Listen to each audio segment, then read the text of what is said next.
இவ்வளவு பணிகளையும் செஞ்சு ஏன் நாம் ஆட்சிக்கு வர முடியல? ஆனால் எந்த பணியும் செய்யாம வாக்காளரை சந்திக்கல, பாகமோர் நியமிக்கல, பூத் ஏஜென்ட் அமைக்கல, இன்னும் சொல்லணும்னா கவுண்டிங் ஏஜென்ட் கூட பல இடங்கள் நியமிக்கல. அப்படிப்பட்டவர்கள் இன்றைக்கு வெற்றி பெற்று ஆட்சிக்கு வந்திருக்கிறாங்க. அது தவறு இல்லை. ஆனால் அது என்ன நடந்திருக்கு? Social media. ஆக சோசியல் மீடியா இன்ஸ்டாகிராம் சொல்லக்கூடிய அதை பயன்படுத்தி ரொம்ப சுலபமாக சிறு பிள்ளைகளை, குழந்தைகளை பிரச்சாரம் செய்ய வச்சு அவர்களை அவருடைய பேரன்கள், அவருடைய தாத்தாக்களை, அப்பாக்களை, அம்மாக்களை, அவங்க வீட்டில் இருக்கக்கூடிய பெரியவங்களிடத்தில் அந்த குழந்தைகள் மூலமாக பிரச்சாரங்களை நடத்தி ஒரு திட்டமிட்ட பணி நடந்து முடிந்திருக்கு. ஆக அது நம்முடைய கணக்கு தெரியாமல் போய்விட்டது. ஆனால் இனிமேல் நாம் விஷாலாக இருந்து அதையும் முறியடிக்கக்கூடிய வகையில் அந்த பணியை நாம் நிறைவேற்றுவதற்கு திட்டங்கள் எல்லாம் தீட்டியிருக்கிறோம். எனவே நீங்கள் எதை பற்றியும் கவலைப்பட வேண்டிய அவசியம் இல்லை. நம்முடைய கழகம் இருக்கு, நம்முடைய இயக்கம் இருக்கு, நாங்கள் இருக்கிறோம். எதை பற்றி நீங்கள் கவலைப்பட வேண்டிய அவசியம் இல்லை. மீண்டும் நாம் தான் ஆட்சிக்கு வருவோம் என்ற நம்பிக்கையோடு பணியாற்றுங்கள்.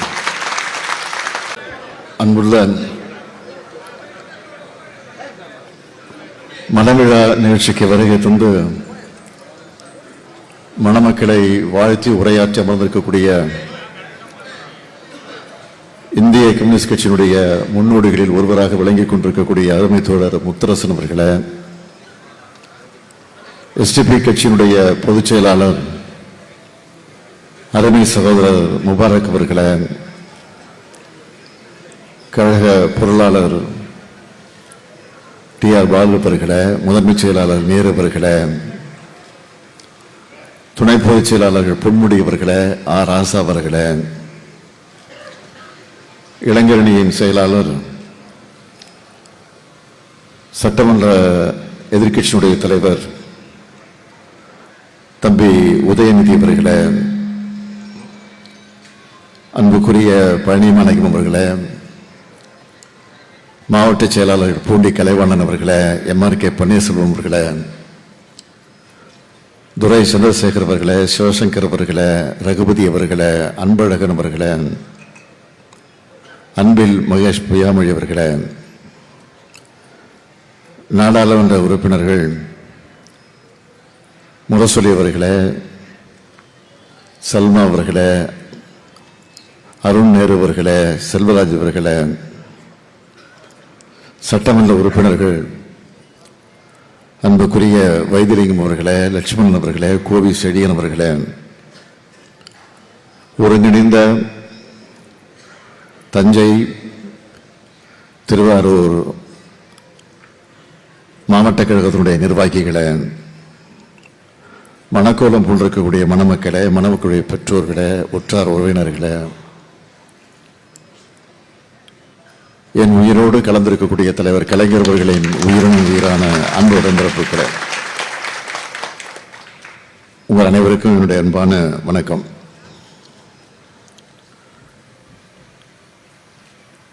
பூண்டி கலைச்செல்வம், மல்லிகா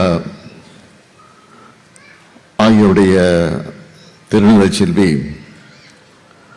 டாக்டர் கலையழகி அவர்களுக்கும், திரு நந்தகோபால் மேற்கொண்டார் திருமதி சோபனா அவர்களுடைய குமாரன் திருவளச்செல்வன் டாக்டர் ராம் பாலாஜி அவர்களுக்கும் நம்முடைய அன்பான வாழ்த்துக்களோடு இந்த மணவிழா நிகழ்ச்சி நிறைவேறியிருக்கிறது. முத்தமிழக தலைவர் கலைஞருடைய நண்பர் என்ற பெருமையை பெற்ற நினைவில் வாழக்கூடிய பூண்டி கிருஷ்ணசாமி அவர்களுடைய இல்லத்தில்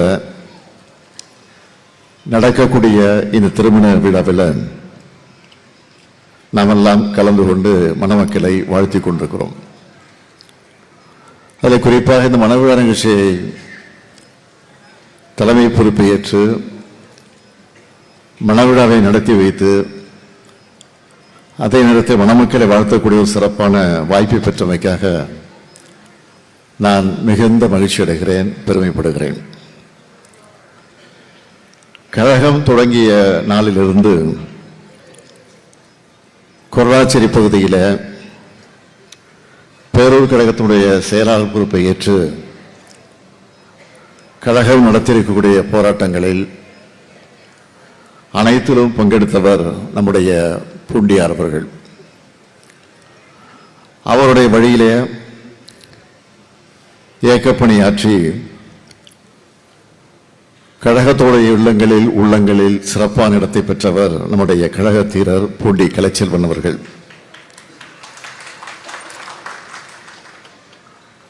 அவருடைய அருமை தம்பியாக இன்றைக்கு திருவாரூர் மாவட்ட கழகத்தினுடைய பொறுப்பை ஏற்று பணியாற்றிக் கொண்டிருக்கக்கூடிய திருவாரூர் சட்டமன்ற உறுப்பினர் பூண்டி கலைவாணன் அவர்கள் இன்றைக்கு இந்த மணவிழா நிகழ்ச்சிக்கு பொறுப்பேற்று இதை சிறப்பான வகையில் நடத்தி கொண்டிருக்கிறார். இப்படி ஆயிரக்கணக்கான குடும்பங்கள் இன்றைக்கு இந்த இயக்கத்திற்காக உழைத்துக் கொண்டிருக்கிறது, பணியாற்றிக் கொண்டிருக்கிறது, பாடுபட்டுக் கொண்டிருக்கிறது.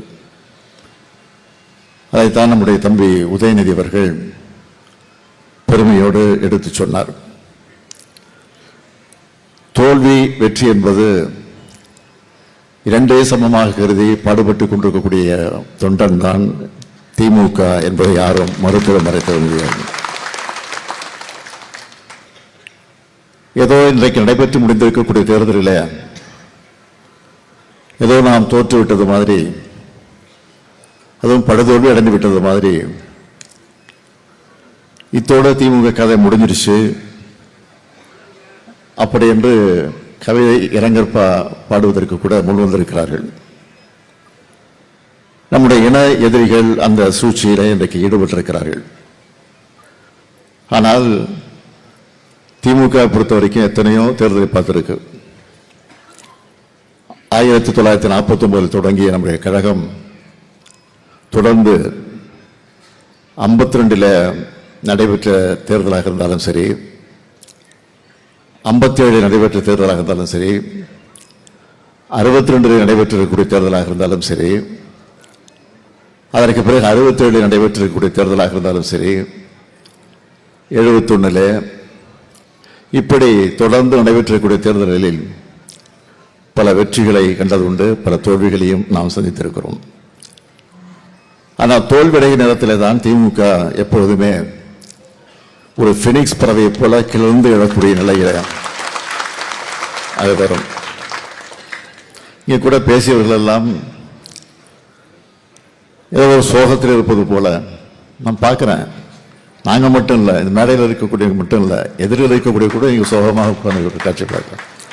நாம் சோகப்பட இருக்க வேண்டிய அவசியமும் இல்லை. நாம் தான் இன்றைக்கு ஆட்சியில் இருக்கிறோம். நம்முடைய திட்டங்களை பற்றி நான் சொல்ல வேண்டிய அவசியம் இல்லை. 5 வருஷம் ஆட்சி பொறுப்பில் இருந்தப்போ தமிழ்நாட்டு மக்களுக்கு, ஏழை எளியவர்களுக்கு, விவசாய பெருங்குடி மக்களுக்கு, நெசவாளர்களுக்கு, தொழிலாளர் தோழர்களுக்கு, அடித்தளத்தில் வாழ்ந்து கொண்டிருக்கக்கூடிய பிற்படுத்தப்பட்ட தாழ்த்தப்பட்ட மக்களுக்கு, மாணவர்களுக்கு, மாணவியர்களுக்கு, பெண்களுக்கு, மகளிருக்கு, ஆசிரியர்களுக்கு, இப்படி எல்லா தரப்பு மக்களுக்கும் பல்வேறு திட்டங்களை நிறைவேற்றிய ஆட்சி நம்முடைய திராவிட மாடல் ஆட்சி என்பதை யாரும் மறைத்திட முடியாது. நான் வெற்றி வாய்ப்பு இழந்து புதிய ஆட்சி பொறுப்பேற்ற போது புதிய ஆட்சிக்கு பொறுப்பேற்றக்கூடியவர்களுக்கு நான் வாழ்த்து சொன்னேன். நீங்க படிச்சிருப்பீங்க, அந்த அறிக்கையை படிச்சிருப்பீங்க. வாழ்த்து சொல்லுவது சொன்னேன். புதிதாக ஆட்சிக்கு வந்திருக்கக்கூடியவர்களுக்கு வாழ்த்துக்கள். ஆட்சி பொறுப்பேற்றக்கூடியவர்களுக்கு ஒரு வேண்டுகோள், திராவிட மாடல் ஆட்சி காலத்தில் நிறைவேற்றிருக்கக்கூடிய திட்டங்களை எல்லாம் நீங்கள் தொடர்ந்து நிறைவேற்ற வேண்டும் என்று ஒரு கோரிக்கை வச்சேன். ஆக நாம் வைத்திருக்கக்கூடிய கோரிக்கை இன்றைக்கு அது எப்படி நிறைவேற்றப்பட்டிருக்கிறது என்பதை இன்றைக்கு கண்கூடாக பார்க்கிறோம். ஆகவேதான் சொன்னேன், நாம் தான் இன்றைக்கு ஆட்சியில் இருக்கிறோம். நான் தேர்தல் நேரத்தில் சொன்னேன், இந்த திட்டம் இருக்கிற வரைக்கும் நாம் பெண்களுக்கு, மாணவர்களுக்கு, மாணவிகளுக்கு செய்திருக்கக்கூடிய சாதனைகள் எல்லாம் யாராலும் மாற்றிட முடியாது. ஆக திட்டம் நடக்கிற வரைக்கும் திராவிட மாடல் ஆட்சி தான் தமிழ்நாட்டில் நடந்துகிட்டு இருக்கு. அப்படின்னு நான் சொன்னேன். அதுதான் இன்றைக்கு இருக்கக்கூடிய நிலை. ஆக இந்த தேர்தலில் தோல்வியை பார்த்து நான் சிதறிடலை, மனம் சுழவடைந்திடலை. 234 தொகுதிகளில் இன்றைக்கு என்ன நிலை, எப்படி வெற்றி பெற்றிருக்கிறோம், எப்படி வெற்றி வாய்ப்பு இழந்திருக்கிறோம், என்ன காரணம் அதை பற்றி ஆய்வு செய்வதற்காக நான் ஒரு குழுவை நியமிச்சிருக்கிறோம். 86 பேரில் அடங்கிய ஒரு குழு அமைக்கப்பட்டு 234 தொகுதிக்கு இன்றிலிருந்து அந்த குழு பெறப்பட்டு ஆய்வு நடத்தியிருக்கு. அந்த ஆய்வின் போது நம்ம இடத்துல என்ன குறை, நம்ம இடத்துல என்ன பிரச்சனை, மக்கள் என்ன நினைச்சிருக்கிறாங்க, எது விட்டு போயிருக்கு, ஏன் இந்த வெற்றி வாய்ப்பை இழந்திருக்கிறோம், ஏன் இந்த தொகுதியில் வெற்றி பெற்றிருக்கோம், இந்த தொகுதியில் வெற்றி பெறலை என்பதை பற்றி ஆய்வு செய்வதற்காக ஒரு குழு அமைக்கப்பட்டிருக்கு. அந்த குழு மட்டும் இல்லை, உடன்பிறப்பே வா என்ற தலைப்பில் ஒரு வெப்சைட்டையும் ஆரம்பிச்சிருக்கிறோம்.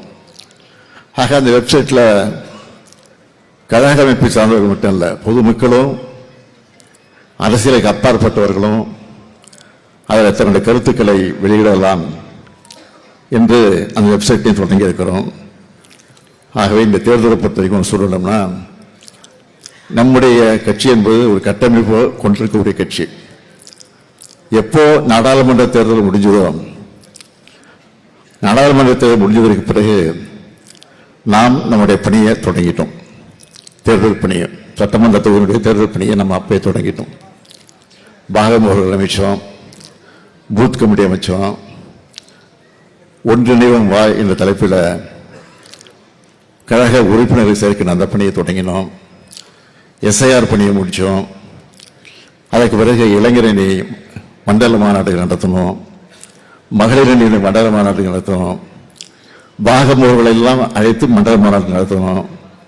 ஒவ்வொரு தொகுதிக்கும் பொறுப்பாளர் நியமித்தோம். மண்டல அளவில் அதற்கும் சில பொறுப்பாளர் அமைச்சோம்.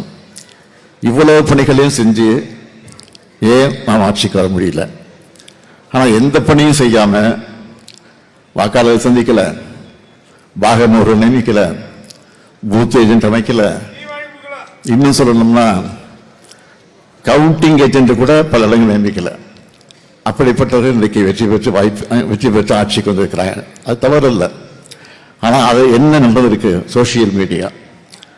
ஆக சோசியல் மீடியா இன்ஸ்டாகிராம் சொல்லக்கூடிய அதை பயன்படுத்தி ரொம்ப சுலபமாக சிறு பிள்ளைகளை, குழந்தைகளை பிரச்சாரம் செய்ய வச்சு அவர்களை, அவருடைய பேரன்கள், அவருடைய தாத்தாக்களை, அப்பாக்களை, அம்மாக்களை, அவங்க வீட்டில் இருக்கக்கூடிய பெரியவங்களிடத்தில் அந்த குழந்தைகள் மூலமாக பிரச்சாரங்களை நடத்தி ஒரு திட்டமிட்ட பணி நடந்து முடிந்திருக்கு. ஆக அது நம்முடைய கணக்கு தெரியாமல் போய்விட்டது. ஆனால் இனிமேல் நாம் விஷாலாக இருந்து அதையும் முறியடிக்கக்கூடிய வகையில் அந்த பணியை நாம் நிறைவேற்றுவதற்கு திட்டங்கள் எல்லாம் தீட்டியிருக்கிறோம். எனவே நீங்கள் எதை பற்றியும் கவலைப்பட வேண்டிய அவசியம் இல்லை. நம்முடைய கழகம் இருக்கு, நம்முடைய இயக்கம் இருக்கு, நாங்கள் இருக்கிறோம். எதை பற்றி நீங்கள் கவலைப்பட வேண்டிய அவசியம் இல்லை. மீண்டும் நாம் தான் ஆட்சிக்கு வருவோம் என்ற நம்பிக்கையோடு பணியாற்றுங்கள். எனக்கு இருக்கக்கூடிய கவலையெல்லாம் இந்த 5 ஆண்டுகள் நிறைவேற்றிய திட்டப்பணிகளுக்கு தொடர்ந்து இன்னும் பல பணிகள் நிறைவேற்றியிருப்போம். இன்னும் 5 ஆண்டுகள் எனக்கு அந்த வாய்ப்பு கிடைத்திருந்தால் இன்னும் பல பணிகள் நிறைவேற்றியிருப்போம். அது தடைபட்டு போயிருக்கிறது. அதை எப்படியாவது நாம் எதிர்க்கட்சியாக இருக்கின்றாலும் இன்றைக்கு நாம் மக்களிடத்தில் போராட்டங்களை, ஆர்ப்பாட்டங்களை உரிமையோடு எடுத்து சொல்லக்கூடிய அந்த வகையில் நம்முடைய கடமையை ஆற்றுவோம் என்று எடுத்து சொல்லி இன்றைக்கு மனக்கோலம் கொண்டிருக்கக்கூடிய மணமக்களை நான் அன்போடு கேட்டுக்கொள்ள விரும்புவது, புரட்சி கவிஞர் பாவேந்தர் பாரதிதாசன் எடுத்து சொல்லியிருக்கக்கூடிய வீட்டிற்கு விளக்காய் நாட்டிற்கு தொண்டர்களாய் நீங்கள் வாழுங்கள் வாழுங்கள் வாழுங்கள் என்று சொல்லி உங்களுக்கு பிறக்கக்கூடிய குழந்தைகளுக்கு அழகான தமிழ் பெயரை சூட்டுங்கள் என்று கேட்டு விரைவுகிறேன். நன்றி, வணக்கம்.